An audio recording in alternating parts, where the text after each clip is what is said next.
हाँ दोस्तों, आज की कहानी है जीजा जी आग बुझानी नहीं थी तो लगाया क्यों। कहानी पसंद आए तो वीडियो को लाइक और सब्सक्राइब जरूर करना। चलिए कहानी शुरू करते हैं। राहुल और पलक को आदर्श पति पत्नी सभी मोहल्ले में ही नहीं, उसके रिश्तेदारों और मित्रों से भी प्राप्त है। 3 साल पहले रुचि के पैदा होने पर डॉक्टर ने साफ शब्दों में बता दिया था कि आगे पलक माँ तो बन सकती है, पर उसे और उसके गर्भस्थ शिशु दोनों को जीवन का खतरा रहेगा। इसलिए अच्छा हो कि वह अब संतान की इच्छा त्याग दे।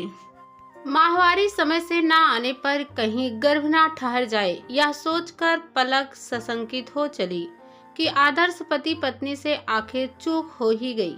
अपनी शंका पलक ने राहुल के सामने रखी तो वह भी सशंकित हुए बिना नहीं रहा। झट से पलक को डॉक्टर के पास ले जाकर राहुल ने अपना भय बता दिया। डॉक्टर साहब, आप तो जानते ही हैं कि पलक के गर्भवती होने से माँ बच्चा दोनों को खतरा है। आपकी सलाह के खिलाफ हमसे चूक हो गई। इस खतरे को अभी क्यों ना खत्म कर दिया जाए। हाँ, क्यों नहीं, 10 दिन बाद आ जाना, डॉक्टर ने समझाते हुए कहा।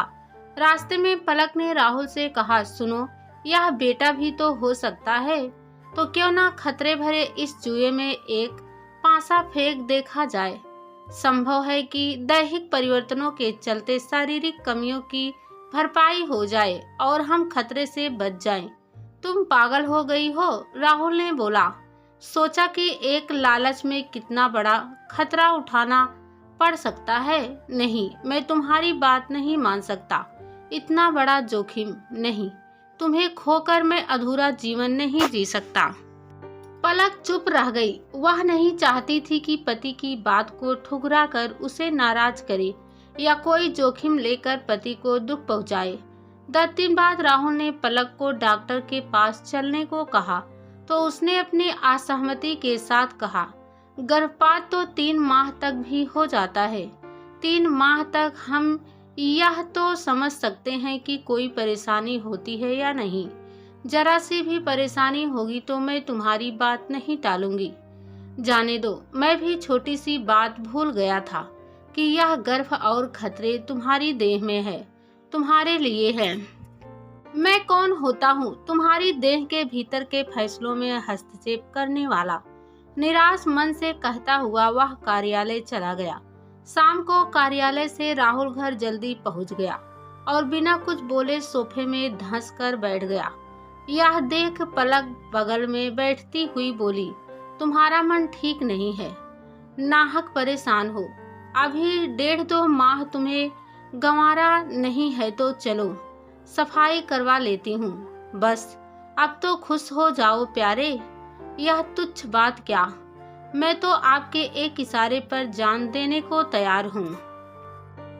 कहते हुए पलक ने राहुल की गोद में सिर औंधा कर उसकी कमर में बाहें डालकर उसे कस लिया। राहुल को लगा कि पलक उसे अनमना नहीं देख सकती, इसलिए वह उसके फैसले को महत्व दे रही है। कहते भी है कि एक कदम पत्नी चले तो पति को 2 कदम चलना चाहिए। मतलब यह कि पलक की सहमति पर अपनी हाँ का ठप्पा लगाकर खतरे की प्रतीक्षा करे, पर वह किस विश्वास पर एक डॉक्टर की जांच को हंसिये में डालकर भाग्यवादी बन जाए। मस्तिष्क में एक के बाद एक सवाल पानी के बुलबुले की तरह बनते व बिगड़ते रहे। अंत में विचारों के मंथन के बाद राहुल ने पत्नी की प्रार्थना मान ली और दोनों एक दूसरे में सिमट गए। आखिर डॉक्टर की देखरेख में गर्भस्थ शिशु का 9वां महीना चल रहा था। पलक को किसी की मदद की आवश्यकता महसूस हुई तो उसने अपनी मौसेरी बहन माला को बुलवाने के लिए कहा। फोन पर बात की, मौसी मान ही नहीं गई। माला को पलक के हाथ सौंपकर वापस भी चली गई। दिन करीब आते देख पलक और राहुल एक देह नहीं हो सकते थे। देहाग्नि राहुल को जैसे राख किए जा रही थी। बार बार जीजा जी कहकर राहुल से सटकर माला का उठना बैठना पलक को इस बात का संकेत दे रहा था कि कहीं वह नादान लड़की बहक गई तो, या फिर राहुल बहक गया तो। पलक का संदेह तब मजबूत हो चला जब अगली सुबह माला ना तो समय से उठी ना ही उसने चाय नाश्ते का ध्यान रखा। पलक ने राहुल को अपने बिस्तर पर नहीं देखा तो वह माला के कमरे में गई जो अकेली सो रही थी। रसोई में देखा तो राहुल टोस्ट और चाय तैयार कर रहा था। आहट पाकर राहुल अधबुझी पलक को देख चौंक कर बोला, अरे तुमने ब्रश किया कि नहीं?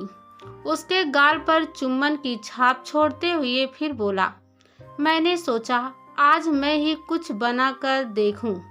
पहले हम दोनों मिलकर सब कुछ बना लेते थे, पर अब मेरी आदत छूट गई है। तुम्हारी वजह से मैं पक्का आलसी हो गया हूँ। जाओ ब्रश करो और मैं चाय लेकर आता हूँ। मैं तो यह देख रही थी कि रुचि स्कूल के लिए लेट हो रही है और घर में आज सभी घोड़े बेचकर सो रहे हैं। आज रुचि को जगाया नहीं गया। मन का वहम छिपाकर पलक रुचि के स्कूल की बात कह बैठी। कल रात को तो बताया था कि आज उसकी छुट्टी है। मेरी भुलक्कड़ रानी, कहीं मुझे ना भूल जाना। वैसे भी आजकल मुझे बहुत तड़फा रही हो। कहते हुए राहुल पलक को अपनी बाहों में भींचकर लिपट गया। प्यार करने के लिए लिपटे पति पत्नी को पता नहीं था कि रसोई में आती माला ने उन्हें लिपटे हुए देख लिया है। वह बाधा डालते हुए बोली थी, दीदी तुम क्यों रसोई में आ गई? मैं छुट्टी की वजह से आज लेट हो गई। चौंक कर राहुल पलक से अलग छिटक गया और खौल रही चाय में व्यस्त होकर बोला, साली साहिबा, मैंने सोचा कि आज सभी को बढ़िया सी चाय पिलाऊं। चाय तैयार हो तब तक आप रुचि को जगाकर नाश्ते के लिए तैयार कीजिए। माला रुचि को जगाने में लग गई। सबसे पहले चाय माला ने पी और पहली चुस्की के साथ ही ताली बजाकर हंस पड़ी। राहुल झेप गया। उसे लगा कि कहीं चाय में चीनी की जगह नमक तो नहीं पड़ गया। उसको हंसते देखकर पलक ने चाय का प्याला उठाया और मुंह से लगाकर टेबल पर रखते हुए हंसकर बोली, बहुत अच्छी चाय बनी है रुचि, जरा देख तो चाय पीकर। रुचि ने चाय का स्वाद लिया और वह भी माला से चिपट कर हंस पड़ी। बरबस राहुल ने चाय का स्वाद लिया तो बोल पड़ा, धत तरीकी, यह राहुल का बच्चा भी किसी काम का नहीं। इतनी मीठी चाय। उसने सभी कप उठाए और रसोई की ओर चल दिए। पीछे से माला रसोई में पहुंची। हटिए जीजाजी, आप जैसी हरी भरी चाय मैं तो फिलहाल नहीं बना पाऊंगी, पर नीरस चाय ही सही, मैं ही बनाती हूँ, कहकर माला हंस पड़ी। राहुल ने सोचा था कि सभी को नाश्ता तैयार करके सरप्राइज दे, पर पासे उल्टे ही पड़ गए। लेकिन जो हुआ अच्छा हुआ।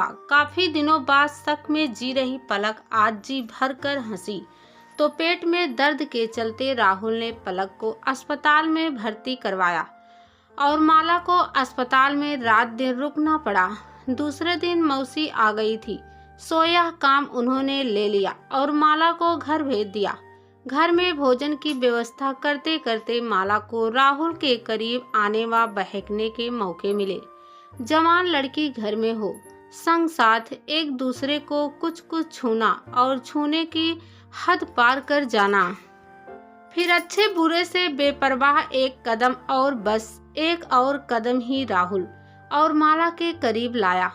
राहुल ने और करीब आकर माला को अपनी बाहों में भींचकर गाल पर चुम्बन जड़ दिया।